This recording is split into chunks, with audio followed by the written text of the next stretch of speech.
เดี๋ยวมาถามไทยทางพ่อกันพี่น้องเอ้ยเรื่องอันเมื่อนั้นเนาะน้องหลาโทรหาพ่อกับโทรบ่ได้พี่น้องเงินโทรศัพท์บ่มีเรื่องของอันทางครอบครัวทางพ่อเฒ่าแม่เฒ่าอากันเนาะแล้วก็ทางแม่บุญมานั่นแหละพี่น้องเอ้ยเป็นจังไดพ่อเมื่อนั้นเพิ่นเกิดเหตุการณ์อยู่ได้ผ้าเพิ่นเพศอีช่างน่ะกันแท้ เขาเป็นมัดเขาอยู่ใกล้ต้นไม้ใหญ่นะครับเป็นจังไดญาติพี่น้องเพิ่นอาหารกันอยู่กันกินเพิ่นซอยกันได้นะ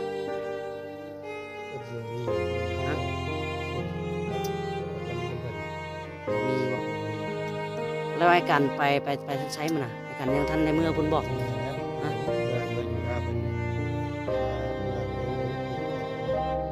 เกิดในหน้าตัวเองโมเมน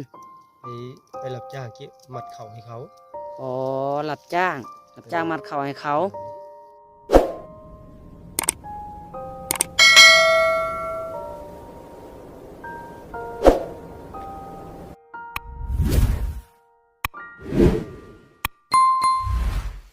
มาพี่น้องเนาะ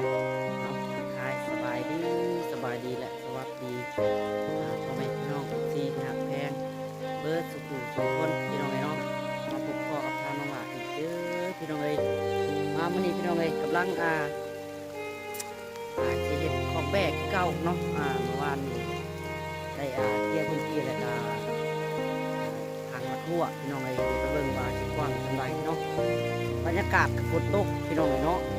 น้องหลานหากระเมียนเฮือนแล้วเมื่อกี้นี้เลยเอามาถ่ายคลิปสายๆแน่มื้อนี้พี่น้องประมาณ11 โมงแล้วเที่ยงแล้วเนาะนั่นเลยยันเพิ่นพักเที่ยงก่อนเลยมาถ่ายคลิปให้แม่ FC เบิ่งก่อนเนาะมีเฮือนก็ยังทันได้แล้วคักดอกพี่น้องไ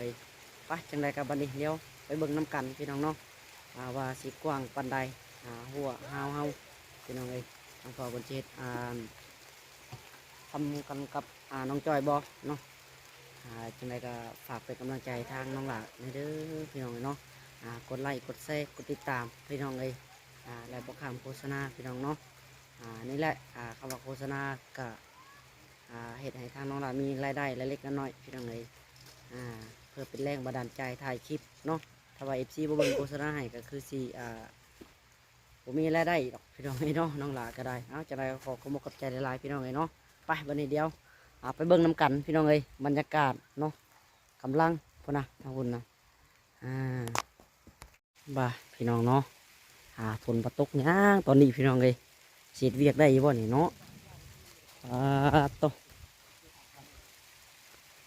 ตัวสับน้องหลากันฝนอยู่บ่เนาะ ฝนเองมาแห้งพี่น้องเชื่อได้ท่ายย่อคลิปดีฮะโอ้อย่างไรกันเดียวมาเบิ่งน้ำกันก่อน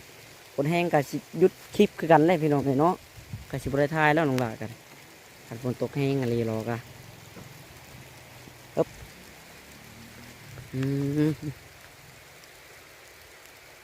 นี่เด้พี่น้องกำลังงานแปลงเสาแปลงยังอยู่ทำ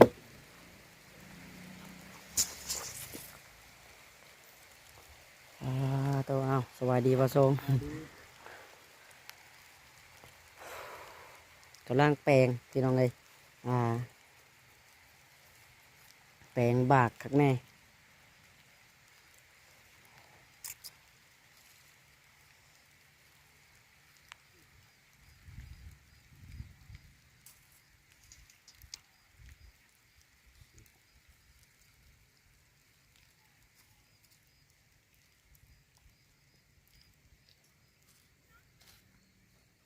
เป็นยังไง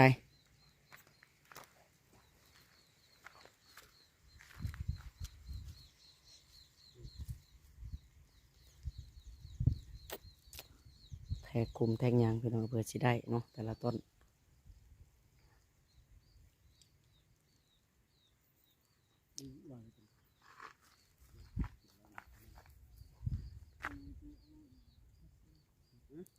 นัวลายquá phơ chân đừng cái dùng kìa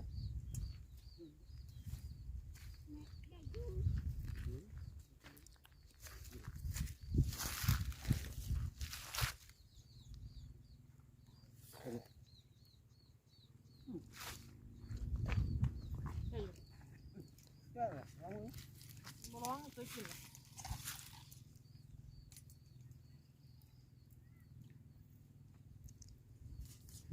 ท่านน่ะกินมันดิบ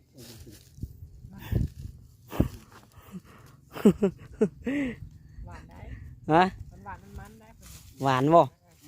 มันดิบเนาะ ต้มชื่อมันนั่นแหละ สั่งมันเนาะ ต้มหวานก็คือ หนึ่งซุกกับกินดิบนี่บุแพ้กินดิบแล้ว เนาะแล้วก็ยิงท้องไว้ขนาดเนาะ กินหัวตำแซ่บนะ ตดปูดอะไรเนาะ เจ็ดได้ยืนของกิน พี่น้องขออนุญาตเนาะ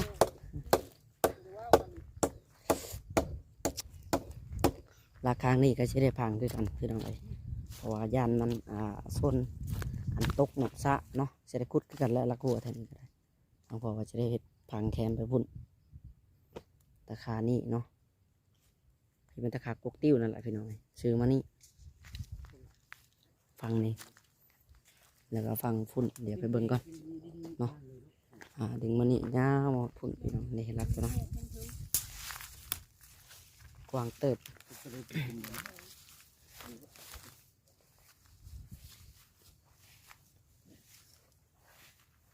นี่เด็กเนียงมานี่นี่ไปหมดฝุ่นพี่น้องเลยอึ๊บ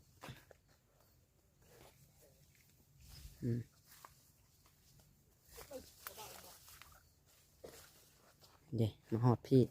เนาะกุ้งพี่เลยฝุ่น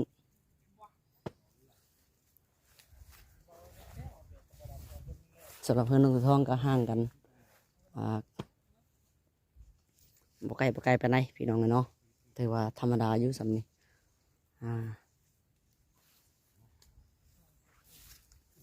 เพราะว่าเฮาเฮ็ดคอกอันเฮ็ดบทมันอยู่กับพี่พี่น้องบทมันอยู่อันนั้นก็จะเป็นแบบเดินเนาะเฮ็ดเดินก็เลยประมาณพุ่นก็กว้างอยู่เนาะพี่มอดพี่น้องนี่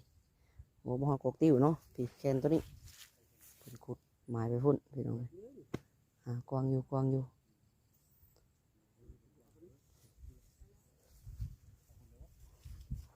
ยอละ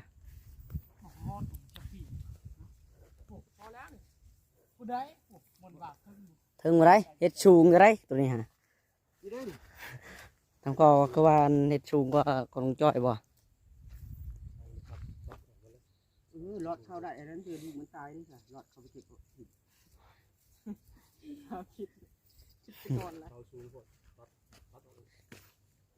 าลงบ่ ปลายถิ่นมาแล้วเอาลงสูงกว่า เอาลงพี่น้องเซ็กเสาไม้ ตอน เสามันยาวโพดเฮ็ดก็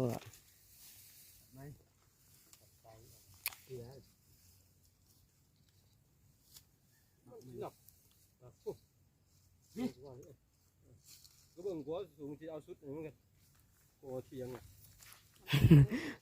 กัวอีกเทียง มันสิชูกอดเถียงเนาะ คนอยู่หั่นน่ะ มา แม่นี่หน่อย นี่ปืนตัวนี้ว่านี่ตัวนี้เป็นเล็กก็ต้องประมาณ40 เซน จะเอาอันความสูงเท่าไหร่บ่จำนั้นบ่โอ้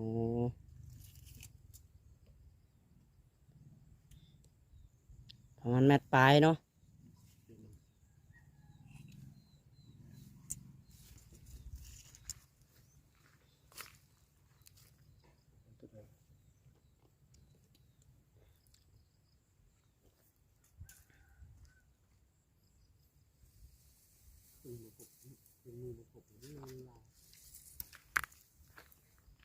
โอ้เพื่อสิบากเสาเนาะมันสิแปลงเสาอีกบ่ง่ายพี่น้องเลยบ่คือเสาเทียงเนาะเฮาพากันบากอยู่แล้วก็โจมออกอันนี้ยังทันได้บากยังเลยพี่น้อง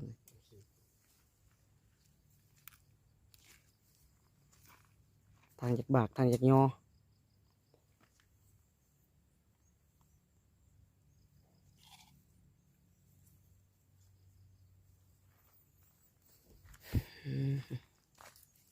นายไปเอากุ๊บให้ก่อนหน่อย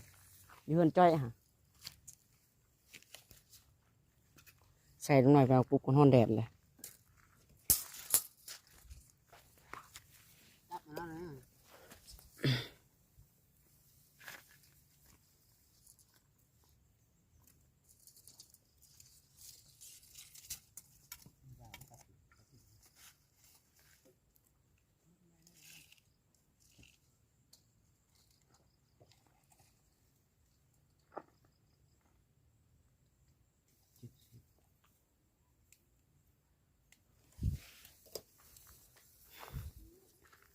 กำลัง ใส่สมองคิดอยู่พี่น้องเลยเนาะ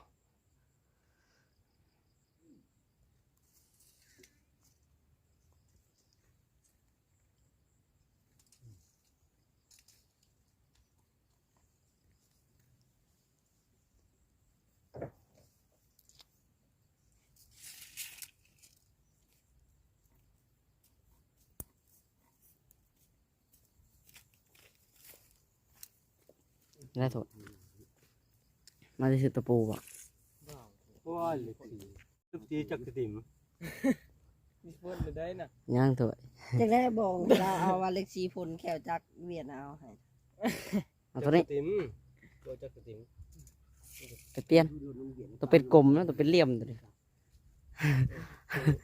ตัวติ่มมันบุตรมันเศร้าหาพันเลยเล็กสีกลมเล็กสีจักรติ่ม ก็คืออยู่ตามน้ำคอนั่นน่ะบ้านเฮาอีก มันบุจักจักรติ่มปกเวียดหาอะไรกันเลย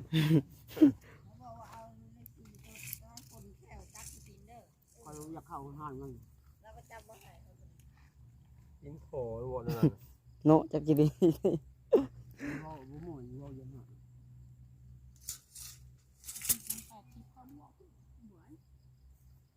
ชัดนะเป็นสกายชัดนี่ปิดก่อนชัดนะก่อนชายมัน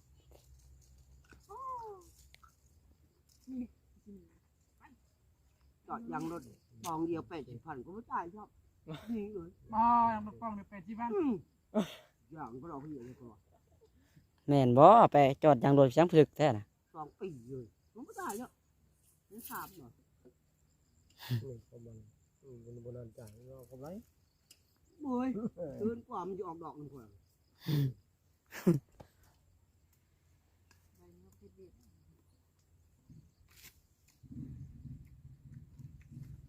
เวลาช่วงนี้มันก็ดีแล้วบ่ป่านนี้มันอยากยัก ก็สุดพี่บ่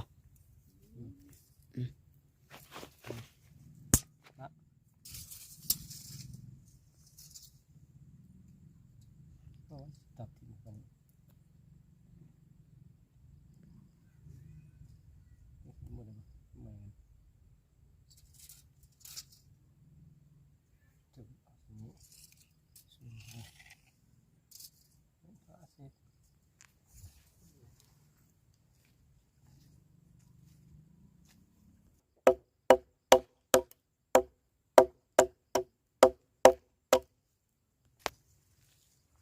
ไปเดี๋ยวไปเลาะเบิ่งทีก่อนหน่อยหาไปซองเบิ่งเพิ่นผู้สูงไปก่อนเพิ่นอยู่บ่ลัดมาทั้งพี่เลยเนาะเพิ่นบ่ได้อยู่ประจักพี่น้องโตหมู่ไปตามสวนมันนี่แหละ มันถือว่าก็งามอยู่พี่น้องเนาะเบิ่งเงาเบิ่งหยังมันธรรมดาอยู่มันในสวนเนาะก็โอเคอยู่ได้คือสิมอยสิมีแท้เห็นเนาะเพิ่นบ่ได้ให้เวียกบ่พี่น้องเอ้ยพี่นกโค้งนะบ่มีไผอยู่พี่น้องเอ้ยเนาะเห็น FC เพิ่นเม่นให้น้องหลานมาถ่ายอยู่แต่ก็ไปสิแล้วพี่น้องเอ้ยเราบ่ได้คอยอยู่เรือนช่วงนี้จักเราไปทางใดเนาะติดกระเบื้องก็แล้วละติดกระเบื้องเนาะยังเหลือบันไดยังบ่ได้ติดเท่าพี่น้องเอ้ย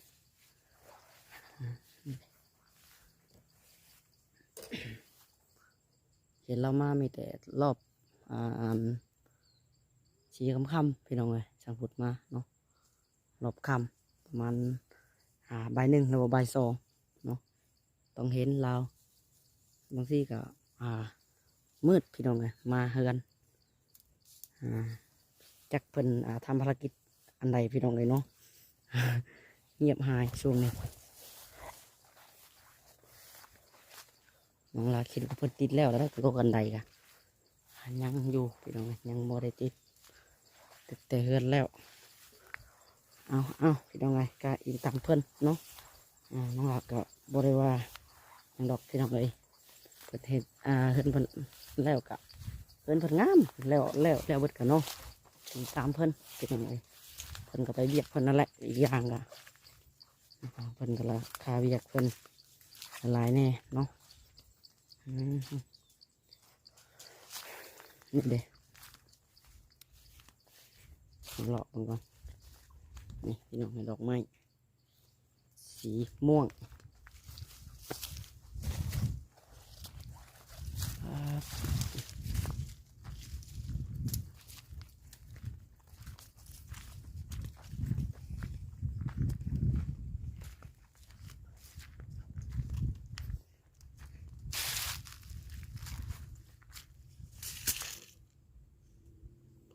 พี่น้องเลยเนาะ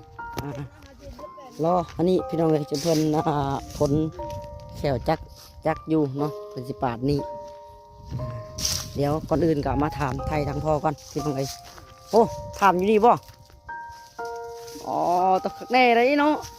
วอลลี่ถามก็ฟิลิปเต้นี่ผมมีบ่หางแตดเลยพี่น้องเลยเนาะตัวมาบนนั่งก็ได้เขาลีอยู่อันเงามันบัดนี้เนาะเดี๋ยวมาถามไทยทางพ่อกันพี่น้องเลยเรื่องอันเมื่อนั้นเนาะน้องหลาโทรหาพ่อกับโทรบ่ได้พี่น้องเงินโทรศัพท์บุมีเรื่องของอันทางครอบครัวทาง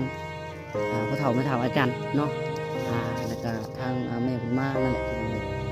เป็นจังไดพ่อเมื่อนั้นเพิ่นเกิดเหตุการณ์อยู่ได้ฮะผ้าเพิ่นเพศอีช่างน่ะกันแท้ เขา ฮะ ไปมัดเขาอยู่ใกล้ต้นไม้ใหญ่ อ๋อมัดเข้า อยู่ในหุบห่มต้นไม้ใหญ่ต้นไม้มันตอนนั้นมันตายแล้วต้นไม้แต่เกิดเหตุการณ์บุคาดคิดเจ้าที่เป็นพระมันตั้งใจผ่าคนเลยสิตั้งผ่าต้นไม้แต่ยังบุเข้าใจมีไม้หักลงมาคนก็เสียชีวิต ถ้ามันจะพาต้นไม้แล้วมันเห็นมันเกี่ยวจะคนน้ำตะลุงเนาะ คนก็ล้มตายคาที่เลย อยู่ในเงาไม้นั่นเลย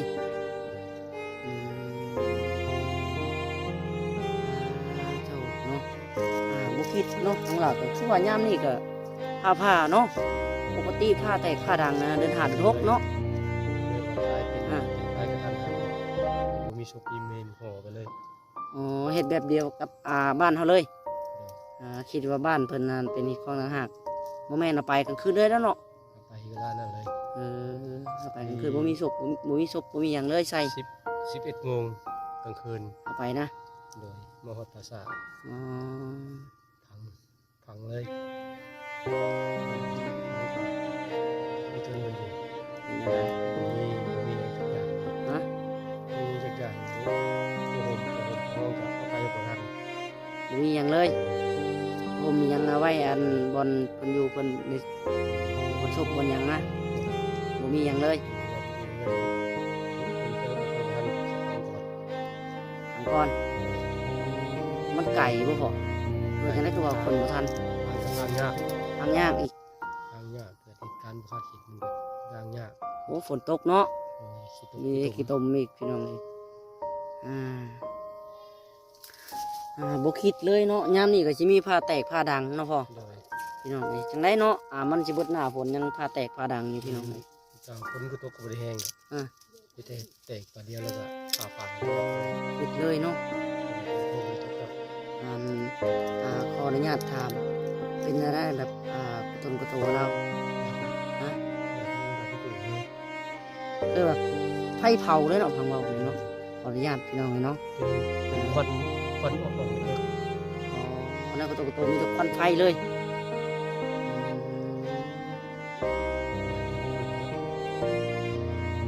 แบบเดียวกับไฟสดหรือว่าแบบเดียวกับไฟใหม่แบบเดียวกับไฟใหม่เลย ส่งเสียงใหม่มาเลยส่งเสียง กรอบหมดเลย ก็ฝุ่นเลยฝุ่นไฟเลย ตกเนาะเป็น เป็นตาย่านเนาะภาพมาแล้วพอบ่ขึ้นสิเห็นภาพ ตอนนั้นน้องหลากับน้องจ้อยอยากขึ้นไปพี่น้องเอ้ยคันขึ้นไปบ่แฮงทันเนาะไกลเนาะ ทำรับปากรับตัว เพราะว่ามันก็ค่ำแล้วว่าจะถ่ายคลิปแต่เว้นบ่แหละบ่แน่ใจเพราะย่านว่าเอาถ่ายคลิปเปล่าไปตัวที่เดี๋ยวสิหายเพิ่นนี่ก็ยังบ่ทันฮู้คักว่าไปใดกันแท้นะเลยลงคลิปตอนดึกนั่งงอโอ้แม่นแท้แล้วญาติพี่น้องคนไปหลายคนนี่บ่หลายบ่แม่นบ่ได้หลายคนบ่ได้นี่ถ้าพอได้ทันอยู่บ่ แต่ท่านก็รอสายอยู่บ้านเจ้าเป็นมาแต่ภาษาแล้ว บ่ได้ไปน้ำเพิ่น เลยเราทำรวมกันอยู่ในเรือนตัวแล้วเพิ่นจะมาเฮือนก่อนแล้วเพิ่นห้ามหลับเลยมีแต่ไอ้กันเจ้าทันไอ้กัน เพิ่นบ่ได้อัน เลย บ่ได้อันเอาพาบ้านนั้นบ่มันเป็นอยู่นอกเพราะว่าเพิ่นตายนี่ บ้านอะไรคือกัน นี่ทางบ้านเฮาเด็กก็บ่ได้เข้ากันเนาะเพราะว่าตายใช่แม่นตัดไปอยู่หั่นเลย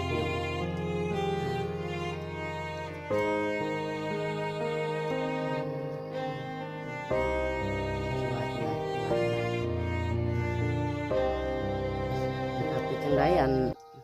ญาติพี่น้องเพิ่นอาหารกันอยู่กันกินเพิ่นซอยกันแบบไดนะ ก็บ่มีมื้อหน้าก็มื้อนี้คือว่าออกเงินน้ำเพิ่น บ่มีบ่ บ่มีเพราะว่าเพิ่นเป็นคนบ่มี อ๋อเป็นคนบ่มี ครัวของไอ้เฒ่าใกล้ๆกันก็บ่มีหยังนะ เออ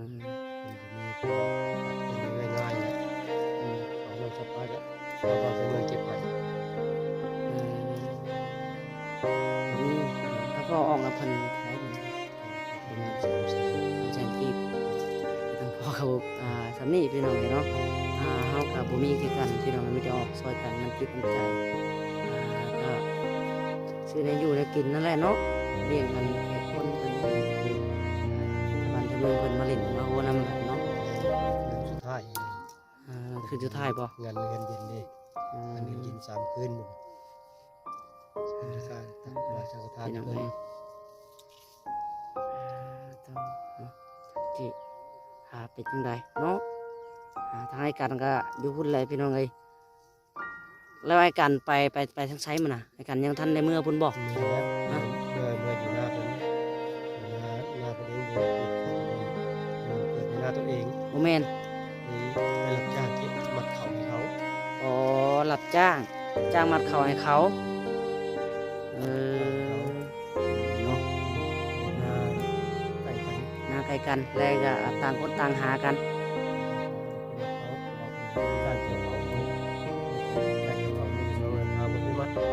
ตกเนาะตกเราก็เลยเห็นคืมฝนว่าฝนสิมาพี่น้องพายุสิเข้ามาเลยหาละวันหมู่คู่และเรากันเนาะไปมัดเข่ารับจ้างพี่น้องเลยบ่คิดว่าชีวิตจะจบลงแบบนี้เนาะเราก็ได้พี่น้องเนาะเป็นไตต้นเราอยู่ดอกพี่น้องเนาะน้องลาก็ได้ 2-3 ชั่วโมงจังนี้เคลียร์กันจบของนา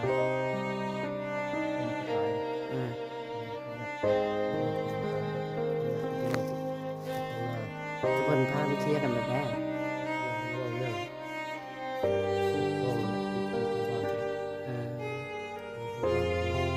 บอกว่าเรื่องสุดท้ายหน้าเขาเลย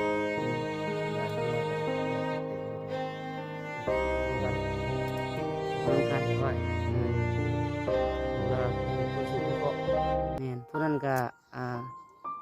เนาะไปหาเราจ้างเราไปมัดเขาพี่น้องเลยแล้วผู้นี้ก็ถือขอไล่อย่างนั้นจ้ะพี่น้องเป็นเราก็ได้บ่มีทางเลือกนั่นแหละตะบึงเนาะจังไปกันคนมีเขาบ่ไปดอกพี่น้องเลยเนาะอีกอย่างกับคนใกล้กันแน่เนาะ เวียกแล้วเวียกยังสิได้เว้ากันอีกออกถึง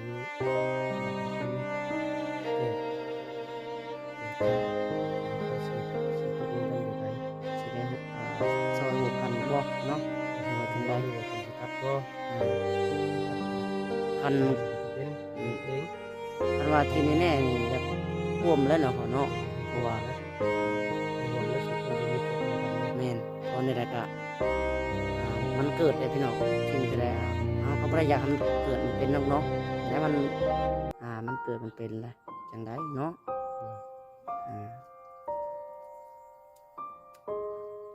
พี่น้องเลยเนาะจะชีเป็นจังไดพี่น้องเลยโตเอาพี่น้องก็สิฮู้กันเข้าประมาณนี้แหละเนาะน้องหลาก็ได้จะได้ก็ฝากFCนั่นแหละเม่นพี่น้องเม่นกันเข้ามา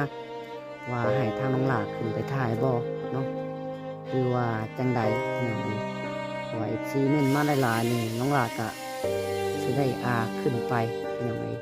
ขึ้นไปเบิ่งแต่ตอนนี้ก็น้องหลาก็ยังบ่มีเวลาพี่น้องเนาะบ่มีเวลาขึ้นไปเลย นี่แหละพี่น้องเฮ็ดคอกแบกคอกหยังอยู่อันนี้กำลังสิตัดเสาเนาะตัดหัวเสาอยู่พี่น้องเลยเอาจังไรกันเนาะ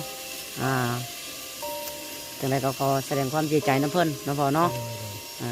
พี่น้องเลยปะเดี๋ยวไปเบิ่งวีเบิ่งงานไปดิพี่น้องเลยเอาจังไรก็โอเคพี่น้องเลยสำหรับที่นี่ก็ได้เนาะทางน้องหลาจะพอโตลาไปก่อนพี่น้องเลยทางเข้าไปนำกันซ้ำนี่แหละเนาะเดี๋ยว